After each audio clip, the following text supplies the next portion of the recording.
और क्या हाल है? बस बढ़िया है। घर में सब लोग बढ़िया? ठीक है, सब लोग ठीक हैं। क्या कर रहे हो आजकल? अ, कुछ खास नहीं, बस चल रहा है। और क्या हाल है? बहुत बढ़िया, सब परफेक्ट। घर में सब लोग बढ़िया? घर में सब लोग बहुत बढ़िया हैं, सब चंगा। क्या कर रहे हो आजकल? बस कुछ नहीं, अभी एक नया काम शुरू किया है। सोच रहा हूँ उसको धीरे धीरे आगे बढ़ाऊं। कर रहा हूँ कुछ नई चीजें। तो आपने देखा ये दो वीडियो। आपको कौन सा वीडियो ज्यादा अच्छा लगा, ज्यादा पावरफुल लगा, ज्यादा कन्विंसिंग लगा, किसमें ज्यादा आत्मविश्वास आपको लगा? जाहिर तौर पर जो दूसरे नंबर का वीडियो था उसमें आपको लगा होगा कि सामने वाला बहुत आत्मविश्वास में है, उससे बात करने में आपको मजा भी आएगा, वो बात करते समय आपको आकर्षित करेगा। आज का वीडियो इसी बात पर है कि आखिर हम में आत्मविश्वास डगमगाता क्यों है, हम लोगों से बात करते हुए कतराते क्यों हैं, और इस आत्मविश्वास को वापस कैसे पाया जा सके।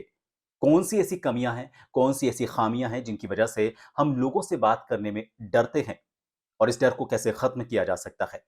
एक ही व्यक्ति इस तरह के दो व्यक्तित्व में आ सकता है, बस उसको कुछ प्रैक्टिस करनी है, कुछ चीजों पर उसको ध्यान देना है। ये कौन सी चीजें हैं जिन पर ध्यान देकर आप अपने आप को आत्मविश्वासी बना सकते हैं? चाहे आप रिश्तेदारों से बात करें, चाहे आप भीड़ के सामने जाएं, चाहे आप लोगों से बात करें, चाहे आप इंटरव्यू देने के लिए जाएं, इन सभी परिस्थितियों में आत्मविश्वास आप में होना बहुत जरूरी है। कुछ छोटी छोटी चीजें हैं लेकिन हम उनको इग्नोर करते हैं, जिसकी वजह से अक्सर हम इस तरह से अपने आप को शाये कर लेते हैं, शर्मीले हो जाते हैं, लोगों से बात करने में घबराते हैं, और इसकी वजह से फिर और दूसरी समस्याएं पैदा होती हैं। तो चलिए वीडियो की शुरुआत करते हैं और बात करते हैं उन खामियों को लेकर, और उनको दूर करने के लिए आपको क्या करना चाहिए। देखिए, जब भी आप लोगों से बात करते हैं तो शुरुआत के 10 सेकंड ये बहुत इंपॉर्टेंट होते हैं। ये इसलिए इंपॉर्टेंट होते हैं कि उसी 10 सेकंड में सामने वाला ये तय कर लेता है कि वो आपके साथ किस तरह से और कितनी देर तक बात करे। आप उसको कितना एंगेज कर पाते हैं, आपकी बातों से वो आगे कितना जुड़ाव रख पाता है, ये शुरुआत के 10 सेकंड में तय होता है। तो इसलिए सबसे ज़्यादा इंपॉर्टेंट 10 सेकंड ये होते हैं। और ये ज़रूरी नहीं कि आप बोल रहे हैं वही 10 सेकंड, जब आप उससे मिल रहे हैं शुरुआत के 10 सेकंड, वो सबसे ज़्यादा इंपॉर्टेंट है। लोगों को सुनना और बोलना, इन सभी बातों का आपको ध्यान रखना है जो मैं आपको आगे बताने वाला हूं। तो सबसे पहले शुरुआत के 10 सेकंड पर आपको फोकस करना है। सबसे पहले अगर मान लीजिए आप ये सोचते हैं कि आप सामने वाले को सुन रहे हैं, तो सामने वाले को सुनते वक्त जो उसकी एंगेजमेंट है वो होनी चाहिए।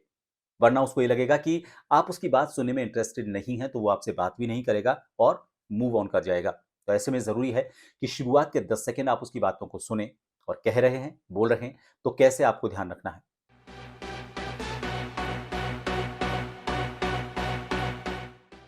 इसके लिए सबसे ज़रूरी है आपको अपनी बॉडी लैंग्वेज पर ध्यान देना। देखिए, जब भी मैंने जो वीडियो शुरुआत में बनाया था उसमें आपने देखा होगा कि मेरी बॉडी लैंग्वेज कैसी थी। शुरुआत वाला जो पहला कैरेक्टर था, उस कैरेक्टर में उसके हाथ बंधे हुए थे, कंधे थोड़े-से उठे हुए थे, और वो थोड़ा-सा शाय था, वो नज़रें नहीं मिला रहा था। उसकी बॉडी लैंग्वेज में कंधे उठे होना, बार-बार हाथों को यूँ करना, ढीला-सा रहना, उसके बॉडी पोस्चर में सही तरीके से एक प्रेज़ेंस नहीं होना, ये सबसे बड़ी कमी है। तो आपको बॉडी लैंग्वेज पर सबसे पहले काम करना है। कॉन्फिडेंट तरीके से आपको खड़े होना है। इसके लिए आप अपने आप को सबसे पहले तो स्थिर करें। इधर-उधर चलें नहीं, और कभी यूँ या कभी यूँ इस तरह से ना करें, हाथों को मलें नहीं, बार-बार आँखों को इधर-उधर ना करें। ज़रूरी है कि आपकी बॉडी लैंग्वेज में वो स्टैटिक जो एक कैरेक्टर होना चाहिए वो आना चाहिए। तो इसके लिए आप अपने आप को रिलैक्स करें, चेस्ट बाहर की तरफ रखें, और हाथों को जैसे आप चाहें वैसे रखें, लेकिन उसमें ये बार-बार उनकी पोज़ीशन नहीं बदलनी चाहिए। मसलन बार-बार उन हाथों को मलना, इस तरह से करना, ये नहीं होना चाहिए। यूँ रखें, यूँ रखें, या फिर आप इनको बॉडी लैंग्वेज में इस्तेमाल करें, लेकिन इनकी एंगेजमेंट प्रॉपर और पॉजिटिव होनी चाहिए।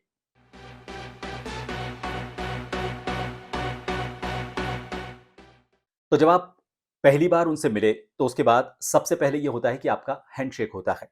हैंडशेक करते वक़्त कई बार लोग होता है शुरुआत की सिर्फ़ 2-3 अंगुलियों को दे देते हैं, सिर्फ़ टच करने के लिए देते हैं, और उनका लगता है कि उनको हैंडशेक हो गया। लेकिन हाथ मिलाना अपने आप में एक अपनी पॉजिटिव एनर्जी को सामने वाले तक पहुँचाने का सबसे बढ़िया ज़रिया है। तो हाथ को अच्छी तरीके से ग्रिप करें। बहुत ज़्यादा ज़ोर से झटका देने की भी ज़रूरत नहीं है फौजियों की तरह। एक जेंटलमैन वाला जो हैंडशेक होना चाहिए वो होना चाहिए। और ये नहीं कि एक बार हाथ मिलाया और तुरंत आपने हाथ छोड़ दिया। आप रुकें, कम से कम 2 से 3 सेकंड तक उस हैंडशेक को कंटिन्यू रखें, और चाहे तो दूसरा हाथ भी उनके हाथ पर इस तरह से रख के उस कड़ी को और मजबूत कर सकते हैं। और उस दौरान आपका उनसे एक वार्म स्पीच होनी चाहिए। और कैसे हैं आप? बढ़िया। इस तरह से ये नहीं हाथ मिलाए। अगर हाथ मिलाते वक्त आप बोल नहीं रहे हैं तो एक स्माइल आप दे सकते हैं पॉजिटिव एनर्जी देने के लिए। तो सबसे पहले जरूरी है, हैंडशेक जब आप कर रहे हैं तो उसमें पॉजिटिविटी होनी चाहिए, आपकी एनर्जी ट्रांसफर होनी चाहिए।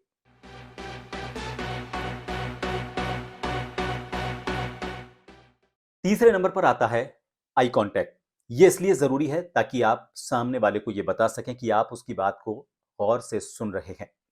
बोलते वक्त भी ये जरूरी है, सबसे पहले सुनते वक्त की बात करते हैं। जब सामने वाला आपसे बात कर रहा है तो वो ये चाहता है कि आप उसकी बात को प्रॉपर सुने। और उसे पता कैसे चलेगा? आप उससे आई कांटेक्ट कर रहे हैं, उसके साथ आप अपनी बॉडी लैंग्वेज को इस्तेमाल कर रहे हैं, जो मैंने पहला पॉइंट बताया था।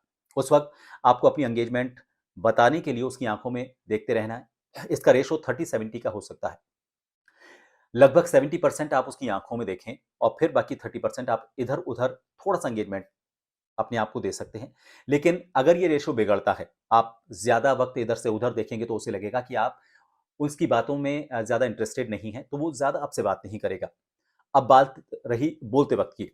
जब आप बोल रहे हैं तो वो सामने वाला सुने, उसको आप रोक कर रखें। इसके लिए आपकी बातों के साथ आपका आई कांटेक्ट भी जरूरी है। उससे ये लगेगा कि आप उससे सीधे बात कर रहे हैं, आप उसी से बात कर रहे हैं, किसी और से आपको बात करने में इंटरेस्ट नहीं है और आप जो कहना चाहते हैं उस तक पहुंचाना चाहते हैं। तो उन एंगेजमेंट को बनाए रखने के लिए आपको उसकी आंखों में देखते रहना है। आप थोड़ा इधर उधर देखने के लिए आप 20% जो टाइम है उसका इस्तेमाल कर सकते हैं। लेकिन आपकी मैक्सिमम टाइम का अगर यूटिलाइजेशन आपका होना है आई कांटेक्ट में, तो उसकी आंखों से आंखें मिलाते वक्त होना चाहिए।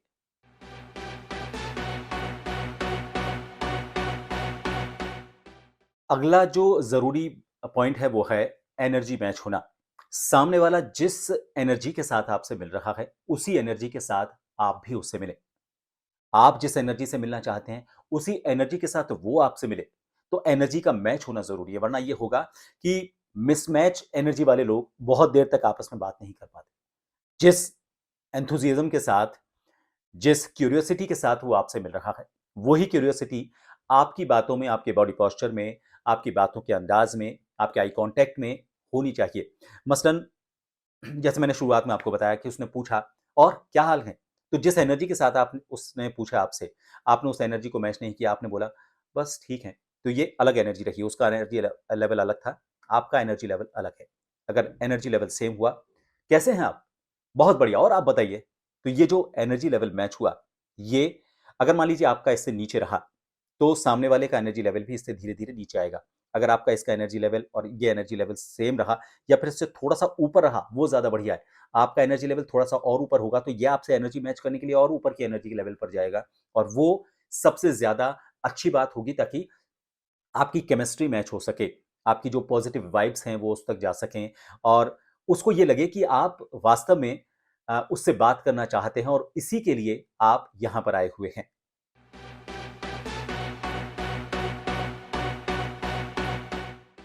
अगला जो ज़रूरी बात है वो ये है कि अगर मान लीजिए आप किसी व्यक्ति से पहले मिल चुके हैं, तो उसका नाम याद ज़रूर रखें। अगर आप नाम के साथ लोगों से मिलते हैं, अगर आप उसको नाम से नहीं जानते हैं, तो उसके बारे में आप उसका नाम, उसके बारे में थोड़ी जानकारी लेकर रखें, ताकि आपको उसका लेवल पता चल सके। और दूसरा, नाम के साथ जब आप लोगों से मिलते हैं, तो सामने वाला एकदम से आपकी तरफ अट्रैक्ट होता है, क्योंकि आप उससे सीधा कनेक्ट कर रहे हैं। उसको ये नहीं लगेगा कि इसे तो मेरा नाम भी नहीं पता।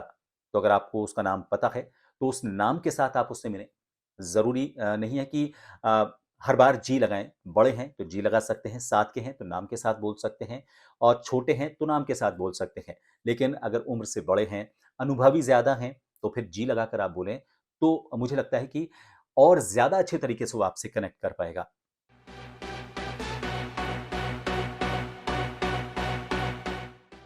इसके बाद आपकी बातचीत का दौर शुरू होगा, तो जो ख़ास बात होती है, वो होती है वॉइस मॉड्यूलेशन। ये वॉइस मॉड्यूलेशन क्या होता है, इसको लेकर मेरे कई सारे वीडियोज़ हैं, आप उनको देख सकते हैं। इस वॉइस मॉड्यूलेशन को हम अगर सिंपल थोड़ा-सा और समझना चाहें, तो आपकी बातों में आपकी फीलिंग्स के साथ जो अप एंड डाउन्स आते हैं, उतार-चढ़ाव आते हैं, या फिर हम ये कहें कि बीच में जो हम पॉज़ लेते हैं, हम बीच में किसी शब्द को खींचते हैं, ज़्यादा ज़ोर देकर आपको उसको शब्द को जो इस्तेमाल करने का तरीका है, उसे इस्तेमाल करते हुए आप अपनी बात को कहते हैं। या फिर ये कहें कि आप एक एनर्जी के साथ उस पूरे अप एंड डाउन्स में उस बात के फ्लो को और ज़्यादा रिदमिक कर देते हैं। मैंने एक वीडियो बनाया हुआ है, 3 पी बहुत ज़रूरी होते हैं वॉइस मॉड्यूलेशन में। वो 3 पी क्या हैं? इसको लेकर इस वीडियो को आप इस लिंक पर जाकर देख सकते हैं। इन 3 चीज़ से आप समझ पाएँगे कि वॉइस मॉड्यूलेशन के लिए किन चीज़ों की ज़रूरत होती है। जैसे मैंने भी अभी जो आपने पूरा वीडियो देखा, कभी मैं अपने पिच को ऊँचा लेकर जाता हूँ और कभी नीचे लेकर आता हूँ। कभी उसमें ज़ोर देता हूँ और कभी उसको अलग तरीके से एक पॉज़ के साथ बोलता हूँ। ये वॉइस मॉड्यूलेशन का हिस्सा है। इससे आपकी बात कहने का जो तरीका है वो और ज़्यादा प्रभावी हो जाता है, और ज़्यादा मॉड्यूलेटेड हो जाता है। वो फ्लैट नहीं लगता, मोनोटोनस नहीं लगता, उसमें कुछ वैराइटीज़ आती हैं और वो सामने वाले को और ज़्यादा एंगेज करती हैं।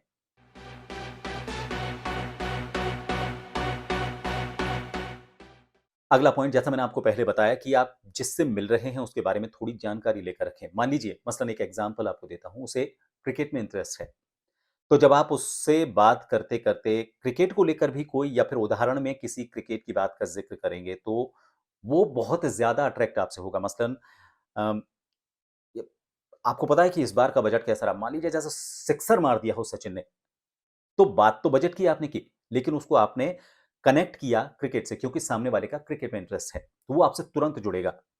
तो इस तरह के इंटरेस्ट क्या हैं उसकी लाइफ के, उन सब चीज़ों को आप अपनी बात में शामिल करें, उसके बारे में थोड़ा-सा स्टडी करें, तो वो और ज़्यादा एंगेजिंग लगेगा और सामने वाला फिर मजाल है जो आपको छोड़कर चला जाए क्योंकि वो आपके इंटरेस्ट और अपने इंटरेस्ट को मैच कर रहा है। उसको लग रहा है कि मुझे भी क्रिकेट में इंटरेस्ट है और इसे भी क्रिकेट में इंटरेस्ट है, तो हमारी बात लंबी चल सकती है।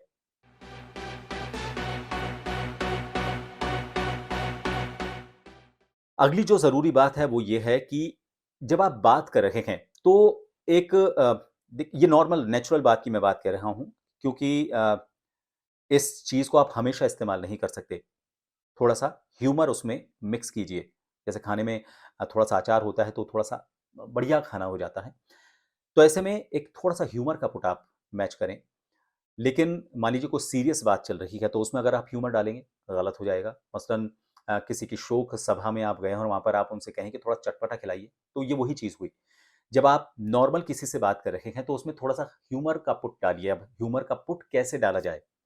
जैसे मैं आपसे बात करूँ तो या फिर आप किसी से बात करें तो मैं ये कह सकता हूँ कि आपकी बातों पर वो फ्लैट हो जाना चाहिए। गर्लफ्रेंड, बॉयफ्रेंड वाला फ्लैट नहीं। फ्लैट का मतलब आपसे आकर्षित होना चाहिए। तो ये जो मैंने बात अभी कही फ्लैट होने की, इसमें थोड़ा-सा ह्यूमर डाला मैंने, बॉयफ्रेंड और गर्लफ्रेंड वाला। ज़रूरत इसकी इस वजह से थी ताकि आप थोड़ा-सा हल्के-फुल्के बातचीत के अंदाज़ में आ जाएँ, थोड़ा-सा बोझिल ना हो हमारी बातचीत।